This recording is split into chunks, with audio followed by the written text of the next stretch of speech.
Hi everybody, I'm Kimba, and I wanted to talk to y'all today about something that if you follow me on Facebook, you've heard me talk about probably 9, 10, or 20 bazillion times over the last couple years. But for those of you who are new to me and maybe following my YouTube channel or whatever, maybe you haven't heard me say it yet, so I'm going to say it again. And maybe some of you out there need a reminder. So, always, constantly, on a regular basis, I have people come to me and say, I know you say I shouldn't shampoo my hair every day, Kimba, but it's nasty if I don't. And I just want to say to those of you who feel this way that your hair is not oily because you don't shampoo it every day. In fact, your hair is oily because you do shampoo it every day.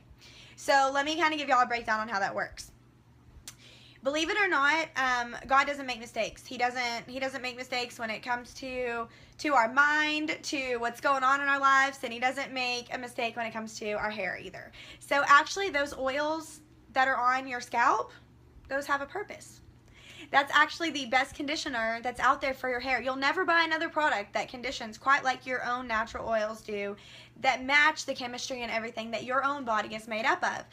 And, you know, especially as Americans, like, we have this real great habit of kind of maybe even being, like, over-hygienic. So we just want to wash and wash and wash, but our body actually needs those oils. So what you're basically doing every single time you shampoo your hair is you're sending a message to your brain that says, make more oil. Your body's literally saying, she's stripping me of it. She's washed it all down the drain, and I need that, so produce more. Now, it will take a minute for you to retrain yourself, of course, to not produce this oil, but I'm telling you, I've never had anybody that's listened to me on this topic come back later and say, my hair's still oily. Every single person that has done what I say, that I know of, their body has actually stopped producing as much oil, and they don't have to shampoo their hair on a regular, daily basis anymore. So before I kind of talk about that, I want to talk about why is it bad to shampoo your hair every day? I mean, what's the problem? To not all of you out there, maybe it's the worst thing ever, but it does dry your hair out, especially if you're not using professional grade shampoo and conditioner and doing regular deep conditioning on your hair. You know, it does strip out your natural oil, so it definitely can be drying. But more so than that, or for those of you who color your hair, you know, we spend all this money to get your color put in your hair, and then you literally just strip it down the drain because you shampoo it in this steaming hot water. The hot water actually opens up the cuticle of your hair, because heat is what opens the cuticle of your hair. It actually opens the cuticle of your hair, and then all of your color molecules just right down the drain. Just right down the drain. So it's also, I don't know how you people have time to blow dry your hair every day. I mean, I don't have time for that. I wash my hair normally about once a week. I dry shampoo in between.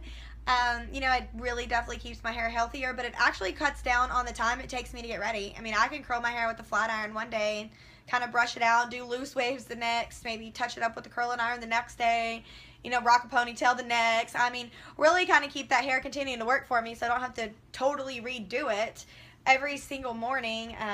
So not blow drying, shampooing and blow drying your hair could add 30 minutes to your morning easy.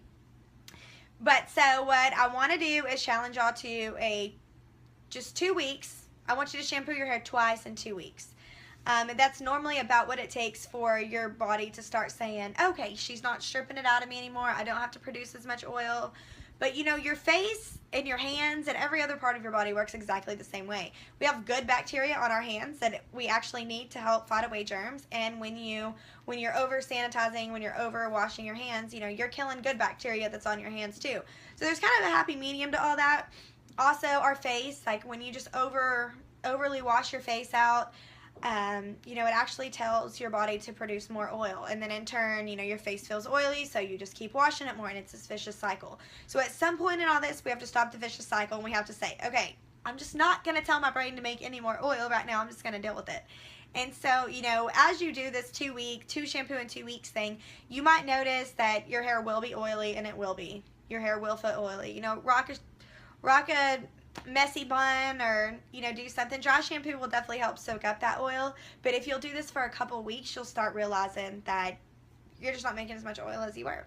So I'm going to give y'all a little tutorial on how to use your dry shampoo, and I hope that at least a couple of y'all will take that 2 weeks to say, I'm only going to shampoo my hair twice in 2 weeks, and I'm going to actually make my body cut down its oil production. I'm going to save myself the time and hassle, and I'm going to be doing my hair a favor, and especially my hair color a favor in the meantime. So I'm going to be doing another video talking about more about what I was talking about a second ago as far as the cuticle and how it opens and closes and how the general process of color works. But in the meantime, just know that heat opens the cuticle of your hair, and hot water will do that, and it will all run down the drain. So this is a big part of home maintenance, using dry shampoo. So here in just a second, I'm going to tell y'all about my favorite dry shampoo and actually show y'all how to use it. This is Kimba's dry shampoo, and it is by far my favorite. It smells really good. So you're going to start by taking small sections and just spraying the dry shampoo directly to the scalp on each section.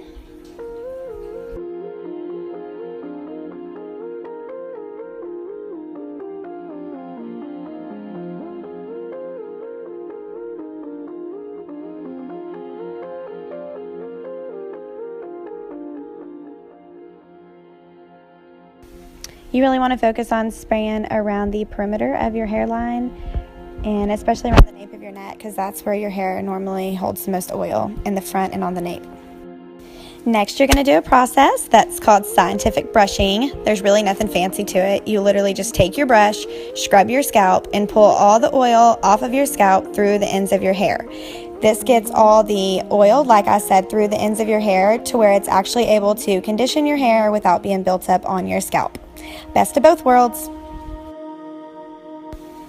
Just continue this process until it feels like all or at least most of the oil is off of your scalp and through the ends of your hair, and your hair will feel cleaner and also smell cleaner. That's one of my favorite things about the Kimba dry shampoo, is how good it smells.